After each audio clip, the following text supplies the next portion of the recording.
They say inspiration strikes like lightning, but for Evan Rhodes, it had been 13 years of clear skies. He sat at the back of the crowded cafe where the Thursday night open mic events made poets out of accountants and dreamers out of divorced fathers. His MacBook sat untouched, not because he lacked words, but because he feared the ones that might come out. The speaker on stage fumbled through a metaphor about broken clocks and lost time. People clapped politely. Evan sipped his lukewarm coffee like it were some ancient potion meant to awaken the dead. Once, he had been called promising. A creative writing scholarship, a viral short story in college. A professor who told him, "You have a voice that bleeds." But somehow, between the rejection letters, the client copywriting jobs, and the echo of his father saying stories don't pay rent, Evan stopped writing things that mattered. He didn't tell people he was a writer anymore. He just said, "I work in content." Most nights he came here to judge, to critique. It made him feel like he still belonged to the world of stories, without actually entering it. But that night something shifted. The final speaker wasn't on the list. A young woman stepped up, no notes in her hand, no bio read aloud. She paused, looked at the crowd, then began. "When I was 11, my older brother told me that every person is a library. He said the saddest thing in the world is a library that's never opened, because no one asked, or worse, because it was too afraid to be read." The room went still, not like silent movie still, but the kind of stillness that wraps around your ribs and makes breathing feel intrusive. Evan's fingers, which were casually scrolling on his phone moments earlier, froze. The woman continued, telling a story of grief, of suicide, of the night she found her brother's final journal. It wasn't perfect. She stuttered, forgot a line. But it didn't matter. There was truth in her pauses. There was life between her sentences. And Evan, who had studied thousands of sentences, structured campaigns for tech brands, rewritten and revised SEO blogs until they were so optimized they no longer had a soul, felt something split inside. A pressure, like an internal dam finally developing its first crack. He left before the applause, not out of disrespect, but because he suddenly felt like an exposed nerve, raw, defenseless. He walked the long way home, past the bookstore he once dreamed of being displayed in, past the alley where he once kissed a girl and told her about the novel he'd almost finished, past the apartment window that stayed dark even though he kept the light on inside his chest. That night he couldn't sleep, so he sat in front of his laptop and tried to write something real. And for 4 straight hours, all he could do was stare at the blinking cursor.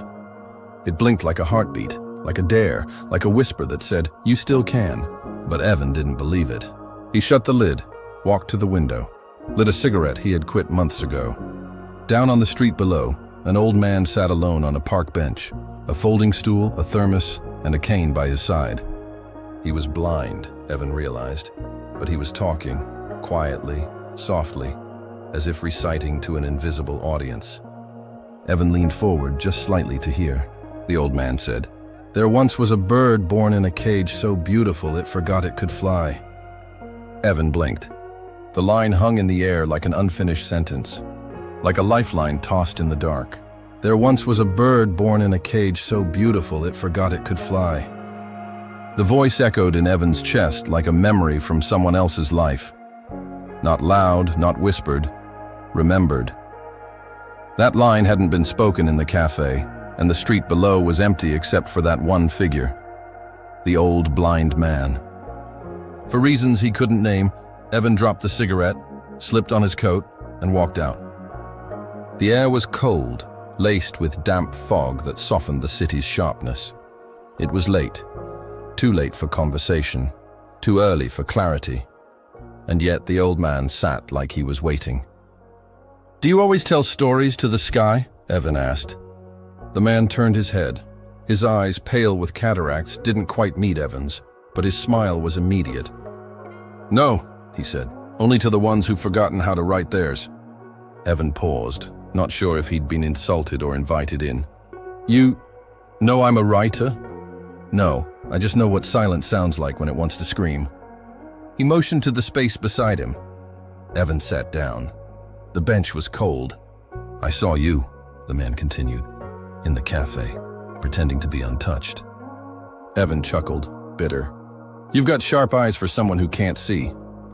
I see what matters, he replied calmly. And I saw a boy who once believed words could save lives. But somewhere, he started hiding behind them.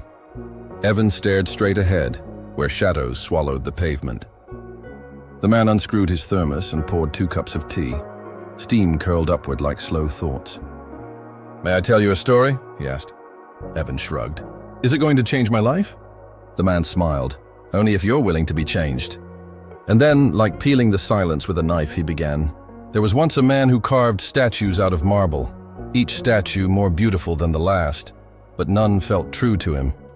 He spent years chipping away, until one day he gave up and left the last block untouched in his workshop. He lived the rest of his life in bitterness, believing he'd failed. When he died, they found that uncarved stone, and within it, when they finally dared to break it open, was a sculpture so perfect, so precise, that it could not have been made by human hands. They say he never carved it at all. It was just waiting for someone brave enough to believe it was already inside. Evan looked down into his tea, his hands trembling slightly. What are you saying? He asked. That my best story is already written? No, said the blind man. That your real story hasn't begun because you're still afraid to pick up the chisel. A silence fell between them, and then Evan whispered, What if I'm just not good enough anymore? The man placed a firm, wrinkled hand on Evan's shoulder. That's the second lie the ego tells. The first is that you have time. The city felt stiller than it should have been. A passing car hummed like an afterthought. Evan leaned back, spine stiff with thought. He'd once believed in stories that changed lives. Now, here he was, sitting on a bench at midnight, being told one. The blind man stood slowly, as though the night itself was holding him in place. If you ever want to talk again, he said, I'll be right here, every night. And then he added, Don't let the cage become your legacy. Evan turned his head, but the man was already walking away, cane tapping with rhythm, fading into the fog. He didn't go home, not yet. Instead, Evan walked. Past the sleeping bookstore, past the cafe now locked tight, past the echoes of all the people he'd once tried to be. He walked until the sky changed color, and when he reached home, he opened the laptop that had sat dormant for months. He stared at the blinking cursor, then slowly, deliberately, began to type. Just a sentence. There once was a boy who mistook silence for failure, until a story reminded him that even broken pens can bleed truth. And though he didn't know what came next, he kept typing, because for the first time in years, he felt again. The cursor blinked on the screen like a heartbeat Evan couldn't match. A blank document, a white void, a mirror too clean to lie. He stared at it for what felt like hours, listening to the rain whisper against the window pane, like the ticking of a quiet bomb lodged inside his chest. Outside, the sky was gray, the kind of gray that made time feel still, suspended between a yesterday that stung and a tomorrow that mocked. Evan reached for his pen, the old one he always used when the screen felt too clinical, only to find the ink dried, the tip cracked. He tapped it against the desk. Nothing. No words. No voice. Just silence. He felt like that pen, something once full of possibility now emptied by time and hesitation. He closed his eyes. Inside, the shadow stirred. You're wasting your life, it whispered from the corner of his room, not with malice, but with a cold certainty. You say you're waiting for the perfect idea, but really, you're just scared to be seen. Evan turned to where it loomed, tall, faceless, draped in winged shadow, its presence not physical, but pressing on his chest like gravity. I'm not scared, he muttered. The shadow tilted its head, amused. Then why haven't you written anything real in 3 years? He didn't answer, because deep down, he knew the truth. He had wrapped himself in the illusion of preparation to avoid the pain of failure. The unfinished drafts, the rewritten paragraphs, the endless outlines, it was all armor. Armor against rejection. Armor against the possibility that he'd pour his soul into something and the world would say, not good enough. He opened his drawer and pulled out a small notebook. one he hadn't touched in months. On the first page was a single sentence, underlined in red ink. "Right like the world ends at dawn." He remembered where he'd written that. The park bench, the wind in his hair, the conversation that changed everything. The old man, the one with the faded coat, a paper umbrella, and eyes that looked like they'd seen centuries. They had shared a bench, nothing more. But in that brief meeting, the man had shared something Evan never forgot. A story. "There once was a bird," the old man said, "with golden feathers and a beautiful voice. It sang every morning, but only when no one was around, because it feared being judged. It feared that if someone heard its voice and didn't like it, it would lose its song forever. So it sang in secret, until one day it stopped singing altogether, not because it was heard, but because it was never heard. Its silence outlived its fear." At the time, Evan had smiled politely, but the story had followed him, like a song he couldn't unhear. Now it screamed inside him. He looked around his apartment. The stacks of notebooks, the dry coffee cups, the post-it notes filled with ideas he never dared finish. It wasn't laziness. It was the cage he'd built with his own hands, a cage lined with quotes, ambitions, and excuses. Evan picked up a pencil. Not perfect, not even sharp, but it had graphite, and that was enough. He scribbled the first line. It was messy. It wasn't profound, but it was real. His hand trembled, not from fear, but from release. The shadow stepped closer. "You think one sentence changes everything?" Evan looked up. "No," he whispered, "but one sentence can start everything." Outside, the rain paused. A beam of light slipped through the cloud cracks and fell on his desk. The blank page wasn't blank anymore, and neither was he. But just as he was about to write more, his phone buzzed. A message. The sender, unknown. It simply read, "Meet me at the place of your first failure, midnight."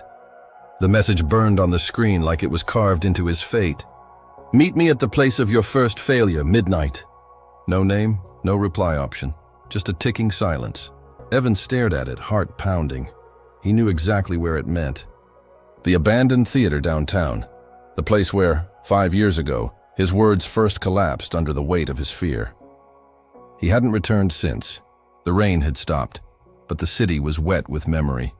Each puddle on the sidewalk reflected streetlights like half-forgotten stars. Evan walked fast, hoodie drawn tight, notebook clutched under his arm like a secret he wasn't ready to tell. When he reached the theater, time unraveled. The marquee was broken. The letters that once spelled "Emerging Voices Open Mic" now read like a cryptic riddle. "Merging Voices NMC." He stepped through the rusted doors. The scent of dust, wood rot, and old ambition lingered in the air. And then he saw him, sitting center stage, like time had reserved the seat. The old man. The same one from the park, the umbrella man. His coat hadn't changed, nor had his eyes, sharp like broken glass wrapped in kindness. "You came," he said, voice echoing softly. I don't understand. That message, was it from you?" The man smiled faintly. "No. That was from you. Just a part of you that still believes you can rise." Evan stepped closer, his breath catching in his throat. "Why are you here? Who are you?" The man didn't answer immediately. Instead, he picked up an old microphone tangled in wire and tapped it. The sound crackled. The silence responded. Then he said, "Do you want to know why your words never made it out?" Evan nodded slowly. "Because you tried to speak for approval, not for truth. You wanted applause before confession. You wanted the world to say, 'You're worthy,' before you showed them what you carry." Evan sank into a dusty chair, the old velvet sighing beneath him. The man continued. "Let me tell you another story. There was a lighthouse keeper," he began, "who had never seen the sea. Every night, he lit the fire. He polished the glass. He maintained the tower proudly, but he never looked out the window. Why? Because once, long ago, he tried to sail, and the storm ruined him. So he told himself, 'I'll guide others, but never go out there again.' But one night the flame went out, and in the dark, a ship crashed on the rocks. He rushed down, horrified. Among the wreckage, he found a child, alive, floating on a door. And the child asked him, "Why didn't you light the way?" And the keeper whispered, "Because I was too afraid to look." The story settled over the room like ash after fire. Evan swallowed hard. "So what do I do? How do I stop being afraid to look?" The man looked at him, deep, honest. "You write it anyway, even if your voice trembles, even if no one claps, even if your hands shake so hard the letters look like earthquakes." He leaned in. "You tell the truth. That's how the fire stays lit." Evan's hands tightened around the notebook. And then the man said one last thing. "The world doesn't need perfect words. It needs your wounds written in ink." Suddenly, the man stood up and walked off stage. Evan blinked, and he was gone. No footsteps, no door creak. Just empty seats and the echo of wisdom. And in the center of the stage, something was left behind. A matchbox. On it, a single phrase handwritten in faded ink. "Light it yourself." Evan walked up, picked it up, and opened his notebook. This time, he didn't pause. He struck the match, and with trembling hands, he began to write on stage, under the spotlight that had waited years to touch him again. The match flame danced for only a few seconds, but in that fragile glow, Evan saw something he hadn't in years. Himself, not as the failed writer, the almost man, or the coward who ran, but as the child who first picked up a pen believing he could change the world. He smiled. It wasn't a proud smile. It was the kind of half-broken, almost embarrassed smile that happens when a wound is finally exposed to the air and begins to breathe again. The match burned his fingers. He let it fall. The glow disappeared. But Evan didn't need it anymore. He opened his notebook. Same one he'd carried for years. It still had only one page used. The rest was blank, like waiting ghosts. For a second, he hesitated. His hand hovered. Then, almost without thought, he began to write. The words didn't come from his brain. They poured from somewhere deeper, from the silence behind every failure, from the sighs he never spoke, from the dreams he buried with fake smiles. His pen didn't stop. One line bled into another, not perfect lines but honest, messy, raw, true. And he felt it. Not applause, not pride, but peace. For the first time in his life, Evan wasn't writing to be seen. He was writing because he'd seen himself. Morning light slipped through the broken theater windows like gentle forgiveness. The city outside stirred awake, but Evan didn't notice. He was still writing. He didn't hear the old man leave, but on the center seat of the first row, Evan found a folded piece of paper. Inside, written in the same shaky handwriting from the matchbox, were 5 words. "You were the lighthouse too." He stared at the note. He remembered the story. The keeper, the wreck, the child. And it hit him. The child wasn't someone else. It was him. But the keeper. It had always been him too. He had waited his whole life for someone to come save him from failure, fear, the shame of never being enough. But no one was coming. The light he had begged for had always been in his hand. It just took hitting the bottom of silence to hear its call. Later that week, Evan uploaded his first video. No intro, no effects. Just his voice reading his story over a black screen. His voice cracked. He stuttered. He flinched at his imperfections. But when it ended, he felt no shame. The video didn't go viral, but the comments did something to him. "I thought I was the only one who felt this way. I was about to give up. Thank you for writing this. You said what I never could." Every sentence reminded him of the match, how it only took one tiny flame to defy the darkness. 6 months later, Evan stood backstage at a small writing conference, clutching his now worn notebook. Someone introduced him as the storyteller who brought broken words to life. He walked out, not to be celebrated, but to remind one soul in the back row who was about to give up that their voice still mattered. He looked into the crowd. He saw himself in every trembling hand, every teary eye, every quiet nod. And he spoke. He told the story of failure, of the old man, of the match, and the moment he stopped trying to be perfect and started being real. And now to you listening, if you've ever felt like giving up, if the blank page scares you, if your voice trembles when it speaks the truth, then you are the one this story was written for. You don't need permission. You don't need perfection. You only need one match. Light it. Write it. Because the world doesn't need louder voices. It needs truer ones. If this story sparked something in you, don't let it fade. Share it with someone who needs to hear it. And if you've ever felt like Evan, lost in silence, holding your story inside, it's time to write it, speak it, live it. Your voice has power. Your story can heal. Hit that subscribe button if you believe that even the quietest voice can move the world. And watch this next story. It might just change the way you see yourself forever.